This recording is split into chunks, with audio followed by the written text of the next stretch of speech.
आणि यांचा आढावा घेतला. परंतु तुम्हाला माहितीये का महाराजांच्या आयुष्यात डोळ्यात पाणी कधीच आलं नाही. महाराजांच्या आयुष्यात डोळ्यात पाणी कधीच आलं नाही, परंतु महाराजांच्या डोळ्यात एकदा पाणी आलं आणि ते म्हणजे पुरंदरचा तह.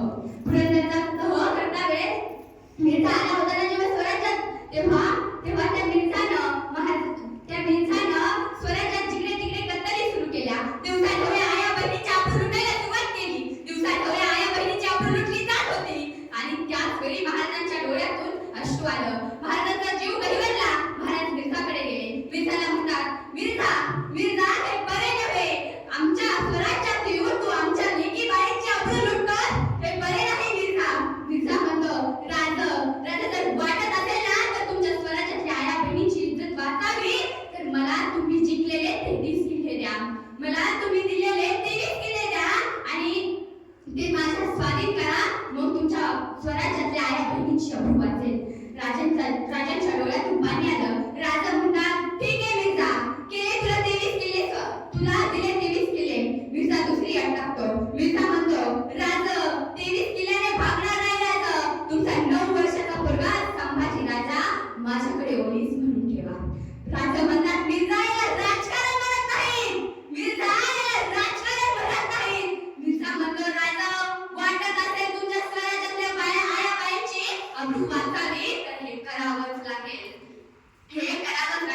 एका राजानं स्वराज्यातल्या लेकीसाठी आपल्या 9 वर्षाचा पोरगा गावावर लावला आणि गेले. छत्रपती शिवाजी महाराज आणि छत्रपती संभाजी राजांना घेऊन मिर्झाच्या स्वाधीन केले.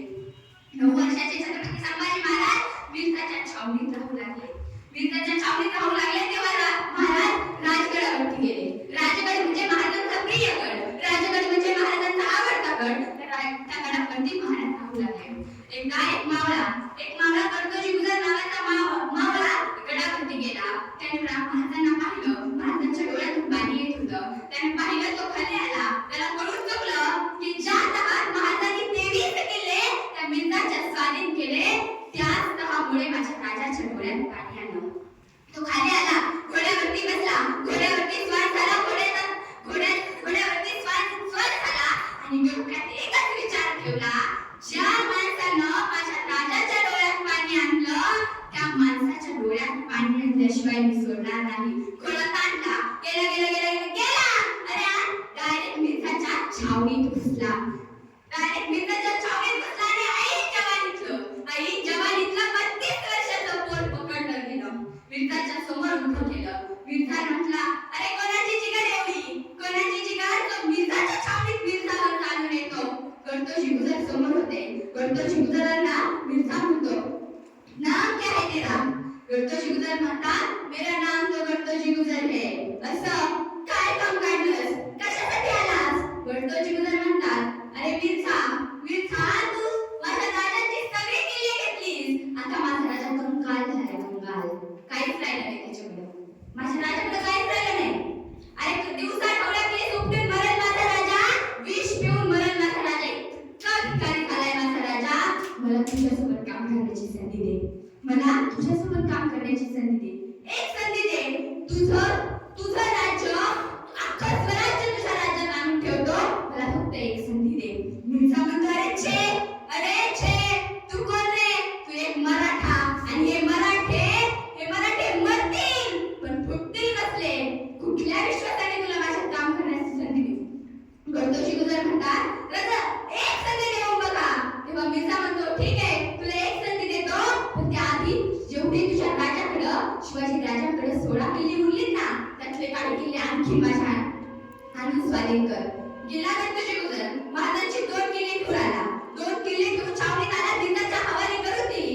मिर्झाचा विश्वास बसला. मिर्झा म्हणतो, ठीक आहे आजपासून तू माझ्या छावणीत काम कर. खूप दिवस उलटून गेली पण डोक्यात एकच विचार ठेवला, ज्या माणसाने माझ्या राजाच्या जीवाला घोर लावला त्या माणसाला मी बिनघोर झोपू देणार नाही. एक दिवस या कर्तोजी गुजराची नोकरी छावणीच्या बाहेर लागली. रात्री 2 वाजले होते. मिर्झा सांगून झोपला होता. या संधीचा फायदा घेतला. कर्तोजी गुजराने या संधीचा फायदा घेतला. आत गेले. मिर्झाला पाहिल्याबरोबर मिर्झाच्या जवळ गेले. हातातली तलवार काढली. म्यानाच्या बाहेर काढली. एक वार करणार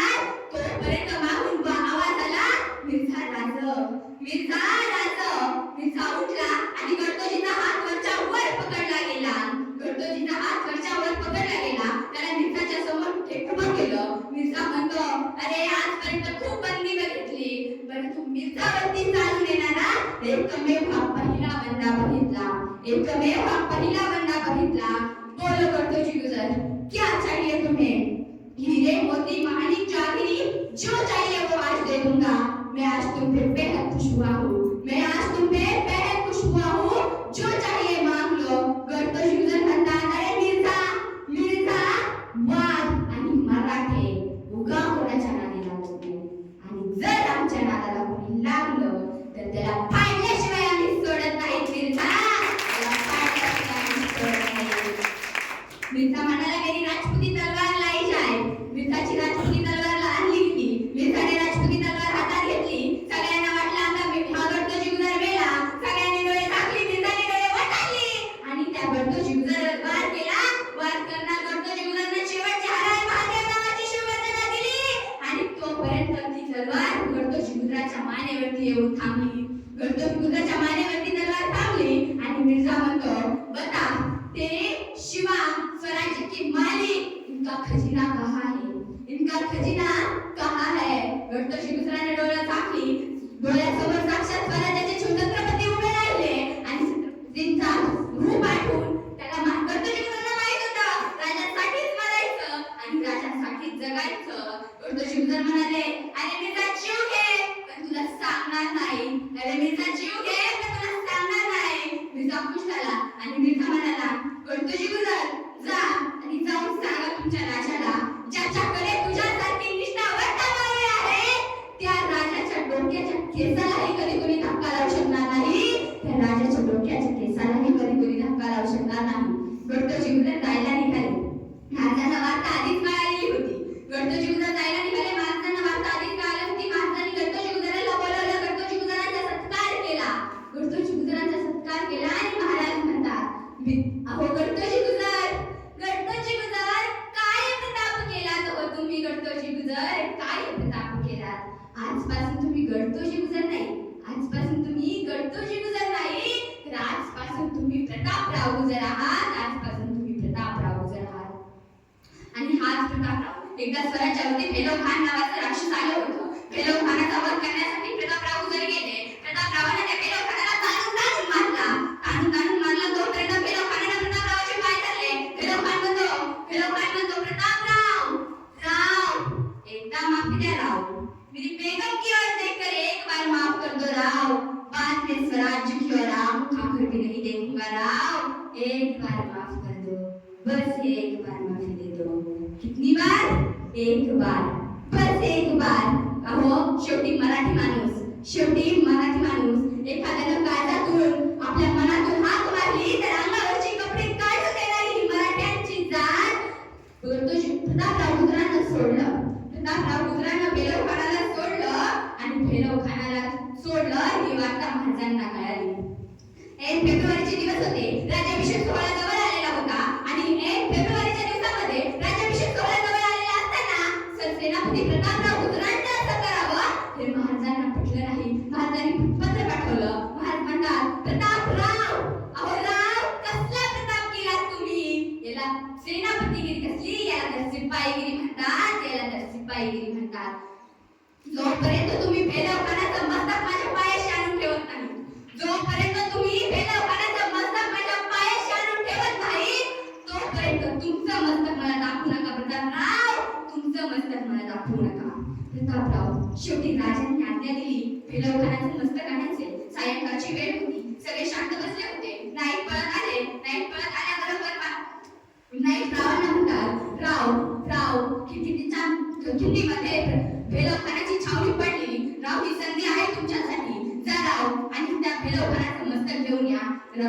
प्रतापराव घोड्यावरती बसले. सोबत कोण येणार? सोबत विठ्ठल शिंदे निघाले. सोबत कोण येणार? सोबत 6 मावळे निघाले. 6 मावळ्यांनी घोडा चालू केला. घोडा धावण्याला लागला. दौडला डायरेक्ट खिंडीत भेलव खानाच्या छावणीपाशी पोहोचला. भेलव खानाला कळलं 7 मराठे 1.5 लाखाची फौज. 7 मराठे 1.5 लाखाच्या फौजेवरती तुटून पडले. वार होत होता. नगरीची खटखटाट सुरू होती. जिकडे तिकडे कत्तली सुरू होत्या. सगळीकडे लाशा बिखरलेल्या होत्या. अशा या परिस्थितीत भेलव खानाला कळलं जगात सगळ्यांचा नाद करायचा पण आयुष्यात मराठ्यांचा नाद कधी करायचा नाही. भेलव खानाला भेलवखानानं प्रतापरावांकडे बघितलं. प्रतापरावांची डोळ्यातून आग निघत होती. प्रतापरावांच्या डोळ्यातून आग निघत होती. असं वाटत होतं एक सेरी 1.5 लाखाच्या पोझेवरती बाहेर पडेल. पण सेरी 7 होते, 7 माळे होते, 1.5 लाखाची पोझ होती. हे वर सुरू होते. पण शेवटी बळ तोकडं पडलं. प्रतापरावांना अटक झाली. प्रतापरावांना भेलवखानाच्या समोर उभं करण्यात आलं. भेलवखानानं तलवार उचलली. प्रतापरावानं शेवटची हर हर महादेव नावाची घोषणा दिली आणि भेलवखानानं सपकेनवार प्रतापरावांच्या गर्दनेवरती केला आणि प्रतापरावांचं मस्तक मातीत विरघळलं. आणि त्या मस्तकातून एक वाफ निघाली. आणि ती आजही सांगते, दगडावरती कोरल्या एकट्या टाचा, भगव्या रक्तांचा आजही निशाण. वेड्यात वीर मराठे दौडले साथ, वेड्यात वीर मराठे दौडले साथ, वीर मराठे दौडले साथ. शेवटी माझे शब्द संपवते. शेवटी मुलींना एवढंच सांगते, जर एकदा कदाचित जर तुम्हाला कोणी योग्य मार्ग विचारला तर त्याला योग्य वाट दाखवा. आणि जर एकदा कदाचित तुमचा मार्ग कोणी रोखला तर त्याला छत्रपती शिवरायांची जात दाखवा. कारण तलवारीपेक्षा तीक्ष्ण तुमच्या नजरेची धार आहे. तलवारीपेक्षा तीक्ष्ण